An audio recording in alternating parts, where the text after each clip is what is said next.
సర్వత్రా ఆసక్తి నెలకొంది. మరి మావోయిస్టులు తుదం ముట్టించడమే లక్ష్యంగా కేంద్ర బలగాలు మోహరించాయి. ఇప్పటికే వందలాది మంది మరి మావోయిస్టులు ఎన్కౌంటర్ గురైతే మరోవైపున పోలీసులు కూడా మందు పాత్రలు పేలి చనిపోయారు. ఈ కాంటెస్ట్లో అక్కడ ఖనిజ సంపదే కేంద్రంగా ఛత్తీస్గఢ్ అడవుల్లో ఖనిజ సంపద ఉంది అనేటువంటి అంశాన్ని కేంద్ర బిందువుగా దాన్ని ఇప్పటికే కార్పొరేట్ సంస్థలు దానిపై కన్నేసాయనే చర్చ కూడా మరోవైపు ఉంది. ఇక ఇది ఇలా ఉంటే మావోయిస్టులు ఒక అడుగు ముందుకేసి శాంతి చర్చలకు తాము ఒకే అంటూ 1-2 లెటర్లు రిలీజ్ చేశారు ఇప్పటికే.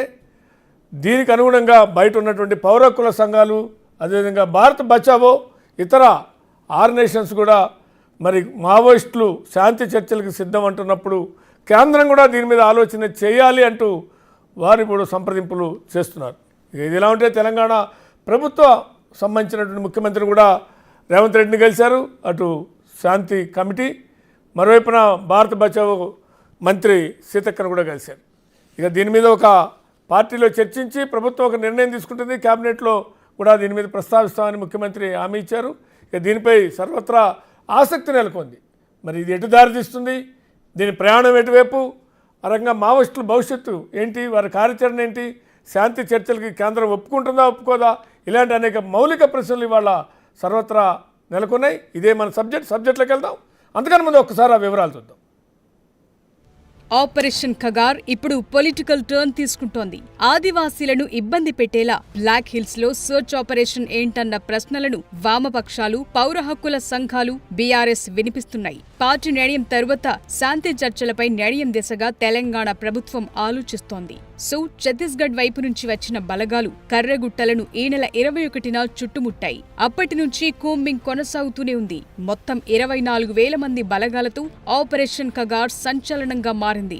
బ్లాక్ హిల్స్, దుర్గం గుట్టలు మావోయిస్టులకు స్ట్రాటజిక్ లొకేషన్. ఇక్కడ కేంద్ర కమిటీ సమావేశాలు, ఇతర ప్లీనరీలు, భారీగా ఆయుధ డంప్లు, ట్రైనింగ్ జరుగుతోందన్న ఉద్దేశంతో బలగాలు ఈ గుట్టలను రౌండప్ చేస్తున్నాయి. హెలికాప్టర్లు, డ్రోన్ల నిఘాలో జల్లెడపడుతున్నారు. అయితే ఈ ఆపరేషన్ తెలంగాణ పోలీసులతో సంబంధం లేదని పోలీసు వర్గాలు అంటున్నాయి. కేంద్ర బలగాలే లీడ్ చేస్తున్నాయని చెప్తున్నాయి. బ్లాక్ హిల్స్ లో ఆపరేషన్ ఖగార్ ను వెంటనే ఆపాలన్న డిమాండ్లు పెరుగుతున్నాయి. అటు చర్చల విషయంపై మావోయిస్టుల లేఖలు కూడా బయటకొచ్చాయి. ఇక లెఫ్ట్ పార్టీల నేతలు, పౌర హక్కుల సంఘాలు కూడా ఆపరేషన్ ఖగార్ ను ఖండించాయి. శాంతి చర్చలు జరపాలని కేంద్రాన్ని డిమాండ్ చేస్తున్నారు. కార్పొరేట్ శక్తులకు ఎదురు నిలిస్తే నేరమా అని ప్రశ్నిస్తున్నారు. ప్రజాస్వామ్యంలో ఇలాంటి చర్యలు సరికాదని ప్రొఫెసర్ హరగోపాల్, కూనంనేని సహా పలువురు కామెంట్ చేస్తున్నారు. చర్చలకు వస్తామని అంటున్నా చంపటమేంటని క్వశ్చన్ చేస్తున్నారు. మీతో మేము చర్చలకు రావడానికి సిద్ధంగా ఉన్నాం. మాకు కొంత గాలి పీల్చుకునే అవకాశం ఉంది. మా వాళ్ళతో మాట్లాడి మా పార్టీ నిర్ణయం, కానీ పార్టీ నిర్ణయం కూడా శాంతి చర్చల వైపే ఉంటుంది అనేటువంటి ఒకటి ఆయన ఈస్ట్ జోన్ యొక్క రూపేష్ అనే అతను ఒక ప్రకటన చేశాడు. 2-3 సార్లు ప్రకటన చేశాడు. భారత ప్రభుత్వాన్ని మనం అడుగుతుంది ఏంటంటే, మీరు స్పందించండి. మీరు మీ బలగాలు మేము అన్నీ ఉండనే ఉంటాయి, కానీ విప్లవ పార్టీ మేము చర్చలకు సిద్ధమే అన్నప్పుడు మీరు చర్చలు జరపడం అనేది దేశంలో ఉండేటువంటి సుదీర్ఘమైనటువంటి ఒక వారసత్వం ఉంది. అది అశోకుడి దగ్గర నుంచి మనకు ఆ వారసత్వం. ములుగు జిల్లాలో మరి కర్రెగుట్టలో ఎంత దారుణం జరుగుతూ ఉందో చూస్తూ ఉన్నాం. ఇవన్నీ పరిణామాలు చూస్తూ ఉంటే మోడీ అంటే బీజేపీ పూర్తిగా తన సంఘ పరివార శక్తులన్నీ కూడా ఈ దేశం పైన గ్రిప్ పొందాలని, అంటే మొత్తం పట్టు సంపాదించుకోవాలని, ఇంకా మాకు ఎదురు ఉండకూడదని.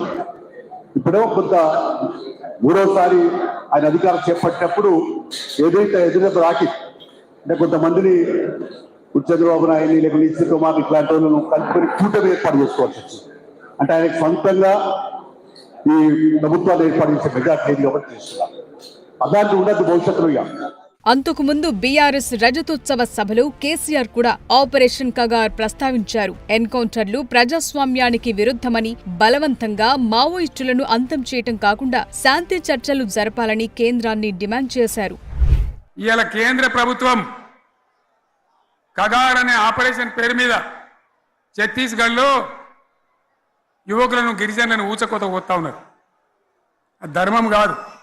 వీళ్ళు ఏమవుతున్నది, నక్సలైట్లు ప్రతిపాదన పెడుతున్నారు. మేం ప్రభుత్వం దగ్గరకు వచ్చి చర్చలు చేయడానికి సిద్ధంగా ఉన్నాము అంటున్నారు.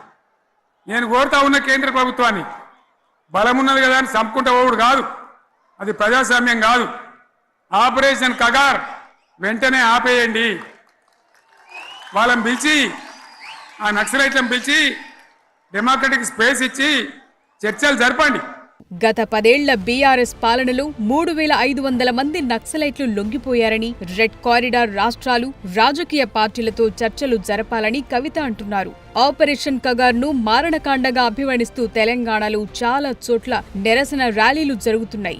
భారత్ బచావో సంస్థ వంటి సంస్థలు ఆపరేషన్ను ఆపాలని తెలంగాణ మంత్రి సీతక్కను కోరాయి. అడవుల్లోని ఖనిజ సంపదను కార్పొరేట్ సంస్థలకు అప్పగించే కుట్రలో భాగంగా ఆదివాసీలను బలిపశువులుగా చేస్తున్నారన్న ఆరోపణల్ని వినిపిస్తున్నారు. తొడుం దెబ్బ వంటి సంస్థలు కర్రెగుట్టలో ఆపరేషన్ను ఆపాలని, ఆదివాసీలు భయాందోళనలో ఉన్నారని, వారికి తాగునీరు కూడా అందని దుస్థితి నెలకొందని అంటున్నారు.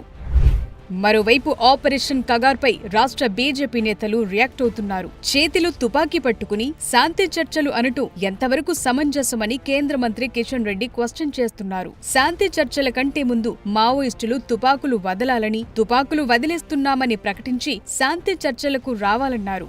సో ఆపరేషన్ కగార్ కాస్త పొలిటికల్ కగార్గా మారిపోయింది. ఇదిప్పుడు తెలంగాణలో సెన్సిటివ్ సబ్జెక్టుగా మారింది. బలగాలు మాత్రం కోంబింగ్ ఆపటం లేదు. రాబోయే రోజుల్లో ఏం జరుగుతుందన్న ఉత్కంఠ పెరుగుతోంది.